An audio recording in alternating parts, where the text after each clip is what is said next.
Welcome to IQ plus academy. इस video में हम लोग 9 अगस्त के सभी महत्वपूर्ण करंट अफेयर्स को डिस्कस करेंगे और इससे जो भी महत्वपूर्ण पॉइंट्स बन सकेंगे उन सभी को फुल डिस्कस भी करेंगे।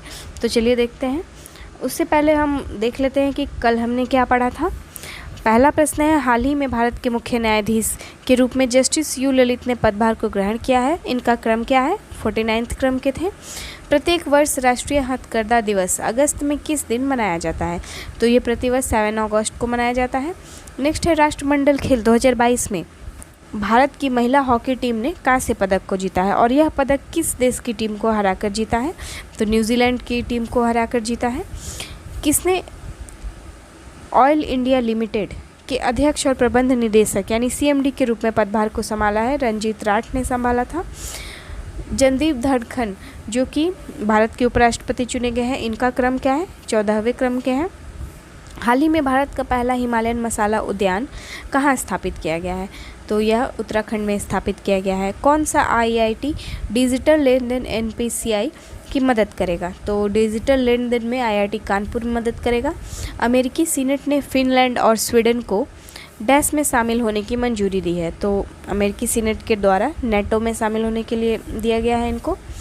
और नेक्स्ट है एंड लास्ट है, किस भारतीय कंपनी ने अगस्त 2022 में पहली बार फॉर्च्यून ग्लोबल 500 सूची में एंट्री किया है? तो जीवन बीमा निगम या LIC ने इसमें एंट्री किया है। इसका अगर हम क्रम देखें तो यह 98 है। चलिए नेक्स्ट अब हम लोग देख लेते हैं आज के सभी प्रश्नों को। लेकिन दोस्तों, अगर इससे पहले आप चैनल पे नए हैं तो प्लीज़ करके सब्सक्राइब कर लेंगे। चलिए हम स्टार्ट करते हैं।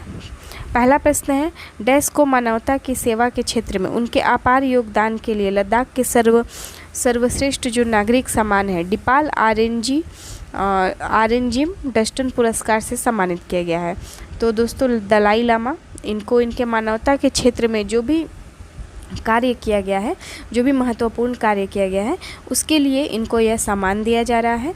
और यह सम्मान जो लद्दाख स्वायत्त पहाड़ी विकास परिषद है, उनके द्वारा इनको दिया जा रहा है। आइए हम कुछ और भी देख लेते हैं, जैसे कि इसके जो ऑप्शंस है उसको डिस्कस कर लेते हैं। सोनम वांगचुक, हम सभी को पता है कि यह एक इंजीनियर हैं, साइंटिस्ट हैं या फिर इनोवेटर बोल सकते हैं। तो इस तरह से काफ़ी फेमस है और इन्होंने अभी हाल ही में भारतीय सेना के लिए एक टेंट बनाया था, तो इसके लिए यह फेमस हुए थे। दूसरी हैं शेरिंग लैंडौर, स्त्री रोग विशेषज्ञ हैं और इन्होंने जम्मू कश्मीर में महिलाओं के स्वास्थ्य के लिए और लद्दाख में बहुत ही अच्छा काम किया था, इसलिए इनको 2020 में पद्म भूषण से भी सम्मानित किया गया है। और पार्वती देवी जो है वो यहाँ की पहली महिला सांसद हैं, यानी कि लद्दाख की पहली महिला सांसद पार्वती देवी हैं। अगर हम दलाई लामा के बारे में बात करें तो दलाई लामा नाम नहीं होता है, यह एक पद होता है। तो इस तरह से जो अभी दलाई लामा है उनका नाम तेंजिन ग्यात्सो है। इनको 1986 में नोबेल का शांति पुरस्कार भी दिया गया था। हालांकि चाइना के द्वारा तिब्बतियन थे, उन पे बहुत ज़्यादा अत्याचार किया जा रहा था, इस वजह से इन्होंने 1959 में ही तिब्बत को छोड़ दिया था और वो इंडिया चले आए थे। अब इनसे कुछ रिलेटेड करंट अफेयर्स को भी देख लेते हैं। तो अभी हाल ही में इन्होंने लिटिल बुक ऑफ इनकरेजमेंट लिखा था, तो इसको याद रखेंगे, इन्हीं के द्वारा लिखा गया है। और साथ ही per year Dalai Lama fellowship या फेलोज़ चुना जाता है, जिसमें अभी 3 भारतीयों को चूज़ किया गया है। और यह एक ऐसा फेलोशिप है जिसमें कि वर्ल्ड के कुछ यंग सोशल इनोवेटर्स जो होते हैं उनको चुना जाता है। और ये जो भी दुनिया की समस्याएं हैं, जैसे कि मान लीजिए गरीबी हो गई, शिक्षा हो गया, या फिर हम कह ले तो इन्वायरमेंट का प्रॉब्लम हो गया, तो इन सभी पे ये अपनी विचार देते हैं और इनको सॉल्व करने का प्रयास करते हैं। तो इस तरह से इन सभी पॉइंट्स को भी आप याद रखेंगे। आइए अब हम देख लेंगे यहाँ के नेक्स्ट प्रश्न को। किसे CSIR की पहली महिला महानिदेशक बनाया गया है? अभी हाल ही में नला थम्बी को CSIR की पहली महिला निदेशक बनाया गया है दोस्तों। और इस तरह से यह ऐसी पहली महिला हैं जो कि CSIR की महानिदेशक बनी है। यह शेखर मांडे का स्थान ले रही हैं। यह अप्रैल में सेवानिवृत्त हो गए थे। आइए हम देखते हैं CSIR के बारे में कुछ और पॉइंट्स को। CSIR एक 38 संस्थाओं का संगठन है और इसकी जो स्थापना हुई थी वो सितंबर 1942 में इसकी स्थापना की गई थी। हेडक्वार्टर न्यू दिल्ली में स्थित है। अगर हम बात करें कि CSIR क्या है, तो यह भारत का सबसे बड़ा रिसर्च एंड डेवलपमेंट ऑर्गेनाइजेशन है। इसके माध्यम से ओशनोग्राफी हो गया, स्पेस फिजिक्स हो गया, नैनो टेक्नोलॉजी हो गया, बायोटेक हो गया, जीनोमिक्स हो गया, तो इन सभी जो पॉइंट्स हैं उनमें रिसर्च एंड डेवलपमेंट यानी R&D का काम किया जाता है। तो यह सबसे बड़ी संस्था है। इसके अलावा अगर हम देख लेते हैं इसके ऑप्शंस को, तो सरगम कौशल कौन है? अभी हाल ही में यह मिसेस इंडिया वर्ल्ड 2022-23 बनी है। नेक्स्ट अपराजिता शर्मा, तो यह अंतर्राष्ट्रीय दूरसंचार संघ की अस्थाई समिति की उपाध्यक्ष बनाई गई हैं। माधवी पुराबुच, यह कौन है? तो ये सेबी की पहली महिला अध्यक्ष बनी है और इन्होंने अजय त्यागी का स्थान लिया है। चलिए अब हम नेक्स्ट प्रश्न को देख लेते हैं। हाल ही में किस भारतीय प्राधिकरण ने भारतीय गुणवत्ता परिषद के साथ साझेदारी की है? अभी हाल ही में राष्ट्रीय स्वास्थ्य प्राधिकरण यानी नेशनल हेल्थ अथॉरिटी ने भारतीय गुणवत्ता परिषद के साथ में समझौता किया है और यह समझौता किस लिए किया गया है?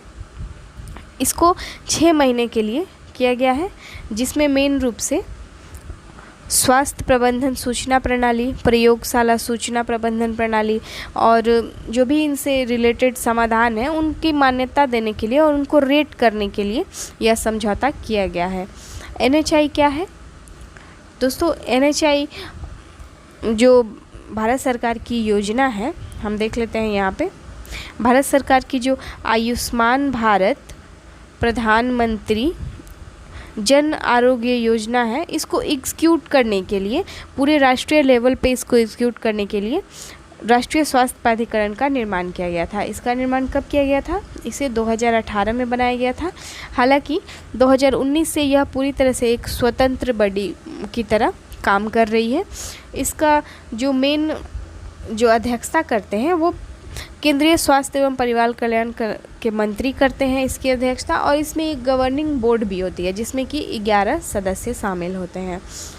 चलिए देखते हैं, अगर हम इसमें कुछ करंट अफेयर्स को देख लेते हैं इससे रिलेटेड, तो अभी हाल ही में NHA ने घोषणा की है कि ई-संजीवनी टेलीमेडिसिन सेवा को आयुष्मान भारत डिजिटल मिशन के साथ एकीकृत किया जाएगा। इसके अलावा अभी देखें तो NHA के द्वारा एक आभा करके ऐप भी बनाया गया था, तो ये भी याद रखेंगे कि NHA ने ही इसे लॉन्च किया था आभा नाम से। आभा का फुल फॉर्म क्या था? आभा का फुल फॉर्म है आयुष्मान भारत हेल्थ अकाउंट। चलिए अब नेक्स्ट प्रश्न को हम देख लेंगे। हाल ही में किस देश ने अंडर-20 सैफ फुटबॉल चैंपियनशिप का खिताब जीता है? तो यह पुरस्कार भारत ने जीता है। अभी हाल ही में बांग्लादेश को हराकर इस पुरस्कार को भारत ने जीता है। यह कहाँ पे हो रहा था? भुवनेश्वर के कलिंगा स्टेडियम में खेला जा रहा था, जहाँ पे जो भारत है उसने 5-2 से बांग्लादेश को हराया और जो ये खिताब है अपने नाम कर लिया है। चलिए अब यहाँ पे आ रहा है गेम का बात, तो आज कल ही ख़त्म हुआ है कॉमनवेल्थ गेम्स, तो उसके बारे में हम कुछ देख लेते हैं। कॉमनवेल्थ गेम्स के बारे में हम यहाँ पे देख लेते हैं। आइए, 4th स्थान है भारत का इसमें, और जो टोटल मेडल्स हैं वो 61 हैं, जिसमें से 22 गोल्ड है, 16 सिल्वर है और 23 ब्रॉन्ज मेडल शामिल हैं। इसके अलावा अगर हम देखें पहले स्थान पे, तो फर्स्ट स्थान पे ऑस्ट्रेलिया है जिसके पास टोटल 178 मेडल्स हैं। सेकंड पे यहाँ पे इंग्लैंड है, इसके पास कितने मेडल्स हैं? 176 है। और थर्ड नंबर पे है कनाडा, इसके पास टोटल 92 मेडल्स हैं। तो इस तरह से भारत ने काफ़ी अच्छा प्रदर्शन किया है और यह कौन से स्थान पे है? 4th पे है। चलिए देख लेते हैं अब हम अपने अगले प्रश्न को। अगला प्रश्न है, विदेशी निवेश को आकर्षित करने के लिए सेबी की 15 सदस्यीय समिति के अध्यक्ष के रूप में किसे नियुक्त किया गया है? तो अभी हाल ही में केवी सुब्रमण्यम को नियुक्त किया गया है 15 सदस्यीय समिति के अध्यक्ष के रूप में। यह 14 सदस्य इसमें होंगे जिसका प्रतिनिधित्व किया जाएगा इनके द्वारा, और स्टॉक एक्सचेंज के डिपॉजिटरी और आरबीआई का जो प्रतिनिधित्व होगा इनके द्वारा भी किया जाएगा। अगर हम बात करें यहाँ पे कि जो एफडीआई होता है, जो विदेशी निवेश होता है, वह क्या होता है? तो दूसरे देश की कंपनी जब आके किसी देश में या मान लीजिए भारत में आके इन्वेस्ट कर रही है तो इसको एफडीआई करते हैं। या तो वो इन्वेस्ट करेगी या फिर यहाँ पे अपनी कंपनी भी लगा सकती है। जैसे कि हम देख सकते हैं कि मैकडी एक कंपनी है, तो इसका ब्रांच सब्सिडरी जो है वो इंडिया में भी है, तो इसमें भी एफडीआई के तहत हुआ है।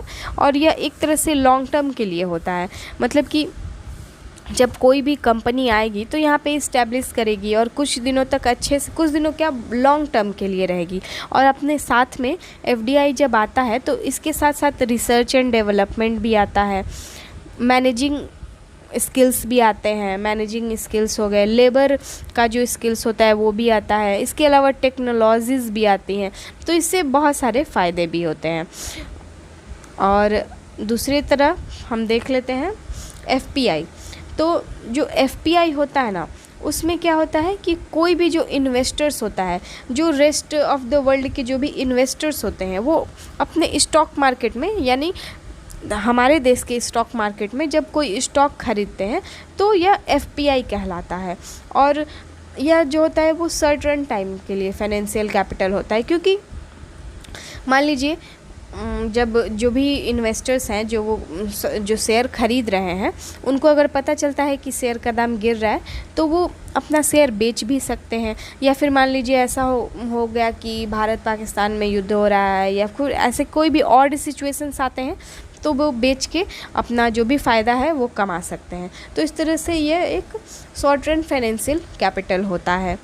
अगर हम एफडीआई से रिलेटेड कुछ और करंट अफेयर्स को देखें तो 2021-22 में भारत ने लगभग 84.83 मिलियन यूएस डॉलर जो है इन्वेस्टमेंट एफडीआई प्राप्त किया है। और इसमें सबसे ज़्यादा अगर कहीं इन्वेस्ट किया गया है तो कंप्यूटर और सॉफ्टवेयर और हार्डवेयर में किया गया है यहाँ पे। और सबसे ज़्यादा एफडीआई आया किस कंट्री से है भारत में? सिंगापुर से और यूएसए से आया है भारत में सबसे ज़्यादा एफडीआई। वर्ल्ड इन्वेस्टमेंट रिपोर्ट 2022 के अकॉर्डिंग एफडीआई में भारत का स्थान 7वां है। साथ ही सबसे ज़्यादा एफडीआई प्राप्त करने वाला राज्य कौन सा है? कर्नाटक है, जिसमें लगभग कितने एफडीआई आए हैं, कितने परसेंट? 38% एफडीआई आया है। सेकंड नंबर पे है महाराष्ट्र, यहाँ पे 26% का एफडीआई आया है। और जो थर्ड नंबर में है वो है दिल्ली, यहाँ पे 16% का आया है, यहाँ पे 26 होगा। तो इस तरह से इन सारे पॉइंट्स को भी हम लोग याद रखेंगे, एग्ज़ाम्स में पूछ लिए जाते हैं सब। चलिए नेक्स्ट प्रश्न देख लेंगे। भारत सरकार ने 2020-21 से ₹100 के सैन्य उपकरण खरीदे हैं। तो अभी भारत ने 2020-21 में 1.83 लाख का सैन्य उपकरण खरीदा है। और इस तरह से अगर हम सिपरी की रिपोर्ट देखें तो इसके अकॉर्डिंग भारत सैन्य खर्च करने में 3rd स्थान रखता है सिपरी के अकॉर्डिंगली। और सबसे पहले स्थान पे कौन है? सबसे पहले स्थान पे है यूएसए, उसके बाद आता है चाइना और 3rd नंबर पे है इंडिया। आइए पहले इसको हम लोग डिस्कस कर लेते हैं। चलिए यहाँ पे तो कुछ ऐसा कुछ दिख नहीं रहा, लेकिन हम इससे रिलेटेड सारे करंट अफेयर्स को ज़रूर देखेंगे। तो अगर हम देखें तो जो इंडिया है सबसे ज़्यादा हथियार खरीदता है इंडिया, और इसके साथ साथ सऊदी अरेबिया भी सऊदी अरेबिया और इंडिया सबसे ज़्यादा हथियार खरीदते हैं। लेकिन एक रिपोर्ट आया है, मतलब सिप्री की ही रिपोर्ट है, उसके अकॉर्डिंग ऐसा कहा गया कि 2012 से 16 के बीच में से यह आयात घटा है, क्योंकि भारत जो है ना वो स्वदेशी यानी खुद मेड करने पे बहुत ज़्यादा जोर दे रहा है, इसलिए यह आयात घटा भी है। अगर हम बात करें कि सिप्री का full form Stockholm International Peace Research Institute SIPRI का फुल फॉर्म होता है। यह स्वीडन बेस्ड कंपनी है। और साथ ही हम देखेंगे कि भारत का जो मिलिट्री स्पेंडिंग है वो कितना बढ़ा है। तो भारत का जो मिलिट्री स्पेंडिंग है अभी हाल ही में 2021 का रिपोर्ट जो आया है उसमें यह बताया गया है कि जो मिलिट्री स्पेंडिंग है भारत का वो 76.6 मिलियन US$ हो गया है। चलिए अब देख लेते हैं अपने अगले प्रश्न को। हाल ही में श्रीनगर में नवनीकृत बक्सी स्टेडियम का उद्घाटन किसके द्वारा किया गया है? तो वहाँ के लेफ्टिनेंट गवर्नर मनोज सिन्हा के द्वारा इसकी स्थापना की गई है। श्रीनगर में इसका स्थापना किया गया है, जो बक्सी स्टेडियम है उसकी स्थापना की गई है। और जो इसमें सीटों की संख्या है वो 45,000 सीटों की क्षमता रखता है ये। चलिए, और इसको बनाने का काम 2017 में ही स्टार्ट कर दिया गया था, लेकिन अब जो है यह पूरी तरह से बन गया और इसका उद्घाटन भी किया गया है। अगर हम देखें कि जम्मू कश्मीर से यहाँ पे बात आ रही है तो इससे रिलेटेड कुछ करंट अफेयर्स को अभी हम देख लेंगे। तो अभी हाल ही में Parvez market linkage scheme Jammu Kashmir के द्वारा शुरू किया गया है। इसके माध्यम से किसानों का जो भी आय होगा उसको बढ़ाने में काफ़ी मदद मिलेगी। अगर हम और भी देखें तो एशिया का सबसे बड़ा जो ट्यूलिप गार्डन है ना वो यहीं पे स्थित है। साथ ही यह श्रीनगर में स्थित है। दूसरा हम देख लेंगे कि लवेंडर महोत्सव मनाया गया था। लवेंडर महोत्सव जो मनाया गया है, फर्स्ट लवेंडर महोत्सव इंडिया का, वो यहाँ पे ही मनाया गया है, यानी जम्मू कश्मीर का भद्रवाह है वहाँ पे इसको मनाया गया था। इसके अलावा जो दुनिया का सबसे बड़ा इग्लू कैफ़े है वो भी जम्मू कश्मीर में ही स्थित है। तो इन सभी पॉइंट्स को भी याद रखेंगे। चलिए नेक्स्ट प्रश्न देख लेते हैं। 9 अगस्त को एशिया के लिए ITU का क्षेत्रीय मानकीकरण फोरम कहाँ पे शुरू होगा? तो दोस्तों अभी हाल ही में इसकी जो शुरुआत की जा रही है वो न्यू दिल्ली में की जा रही है। 9 अगस्त 2022 से यह शुरू हुआ है दिल्ली में। साथ ही हम देखेंगे कि संचार मंत्रालय regulatory and policy aspects of telecommunication इसका थीम था और इसी थीम पे यह इस बार मेज़बानी हो रही है। इस फोरम में 20 देशों ने भाग लिया है और इसमें लगभग 250 से अधिक प्रतिनिधियों ने भाग लिया है। 20 देशों के 250 प्रतिनिधियों ने भाग लिया है। अब हम यहाँ पे देखेंगे कि ओशिनेशिया क्या होता है। दोस्तों जो ओशिनेशिया है ना वो ऑस्ट्रेलिया का जो ईस्ट डायरेक्शन है उसमें कुछ अपर वाला पार्ट है। मैंने आप मैप नहीं लगाया, मैं भूल गई थी, लेकिन मैं आपको कभी दिखा दूंगी कि जो ईस्ट वाला पार्ट है उसमें कुछ आइलैंड्स है जिसमें माइक्रोनेशिया हो गया, मेलेनेशिया हो गया, प्लेनेशिया हो गया या फिर ऑस्ट्रेलेशिया हो गया। ये सभी एशिया में शामिल नहीं है। तो इन सभी को ना संयुक्त रूप से ओशिनेशिया क्षेत्र बोला जाता है। तो इसी क्षेत्र के लिए यहाँ पे अंतर्राष्ट्रीय दूरसंचार संघ क्षेत्रीय का मानकीकरण फोरम स्टार्ट किया गया है। चलिए अगला प्रश्न देखते हैं। गुस्ताव पेड्रो बने डैश के पहले वामपंथी राष्ट्रपति की शपथ लेंगे ये। तो अभी हाल ही में ये कोलंबिया के राष्ट्रपति बने हैं दोस्तों। 7 अगस्त को इन्होंने पद की शपथ भी ले ली है और कोलंबिया के M19 गोरिल्ला समूह था उसी के यह पूर्व सदस्य भी हैं। राष्ट्रपति का जो एजेंडा था वो क्या था? कोलंबिया तेल की खोज के लिए नए लाइसेंस देना बंद कर देगा। तो इसी पे इन्होंने यही घोषणा की है। अगर हम यहाँ पे बात करें कोलंबिया की तो यह इसका जो नॉर्थ पार्ट है उधर कैरेबियन सागर पड़ता है। और साथ ही यहाँ पे हम देख सकते हैं कि यहाँ पे पनामा कैनाल भी यहाँ पे स्थित है दोस्तों। और जो इसका नॉर्थ वेस्ट साइड है वहीं पे यह स्थित है। साथ ही यहाँ पे पैसिफिक ओशन भी है, इसका नॉर्थ साइड है, जैसा कि मैंने बताया अभी कैरेबियन सागर स्थित है। चलिए अब हम अगर बात कर ले इसकी राजधानी की, तो बोगोटा इसकी राजधानी है। साउथ अमेरिकन कंट्रीज़ है और बोगोटा राजधानी है। इसकी करेंसी कोलंबियाई पेसो है। अगला प्रश्न है, अगस्त क्रांति दिवस या भारत छोड़ो आंदोलन की डैश वर्षगांठ 8 अगस्त 2022 को मनाया जा रहा है। तो यह कौन सा वर्षगांठ मनाया जा रहा है? 80वां जो वर्षगांठ है उसको सेलिब्रेट किया जा रहा है।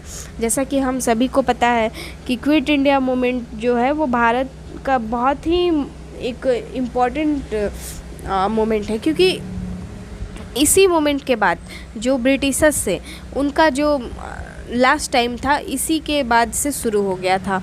और जो 8 अगस्त को इसका प्रस्ताव पारित किया गया था, इसलिए इसी दिन अगस्त क्रांति दिवस या फिर क्विट इंडिया मूवमेंट डे को मनाया जाता है। अगर हम और पॉइंट्स को देखें,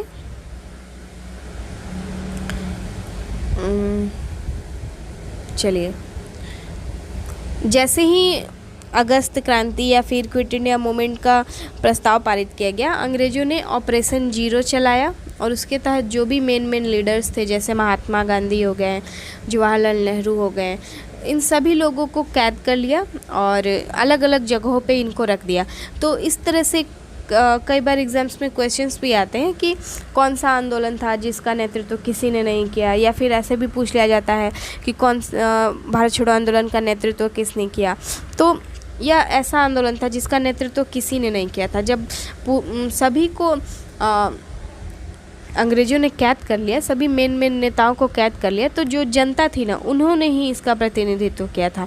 लेकिन इसमें कुछ ऐसे लीडर्स भी थे जिनका बहुत इम्पोर्टेंट रोल था, जैसे कि अरुणा आसफ अली हो गई, उन्होंने खुफिया रेडियो चलाया था। जयप्रकाश नारायण ने बिहार में बहुत ही इम्पॉर्टेंट रोल प्ले किया था। आज़ाद दस्ता का गठन किया गया था इनके द्वारा। तो इन सभी लोगों ने बहुत ही इम्पॉर्टेंट रोल प्ले किया था इसमें। चलिए हम देख लेते हैं क्वेश्चन ऑफ द डे को। आप इसका आंसर हमें कमेंट बॉक्स में बताएं। कौन भारत के 75वें ग्रैंड मास्टर बने हैं? ऑप्शन है R Praggnanandhaa, V Pranav, D Gukesh या रौनक सावधानी। तो इसका आंसर आप हमें कमेंट बॉक्स में बताएंगे। दोस्तों, आपको ये सेशन कैसा लगा हमें कमेंट बॉक्स में ज़रूर बताइएगा। अगर अच्छा लगा हो तो प्लीज़ करके लाइक कर दीजिएगा और वीडियो को शेयर भी करिएगा अपने दोस्तों के साथ। और अगर आपको पीडीएफ चाहिए तो आप हमारे टेलीग्राम चैनल से इसे डाउनलोड कर सकते हैं, जिसका लिंक हम डिस्क्रिप्शन में प्रोवाइड कर देंगे। तब तक के लिए धन्यवाद दोस्तों। मिलते हैं नेक्स्ट डे नए टॉपिक्स के साथ।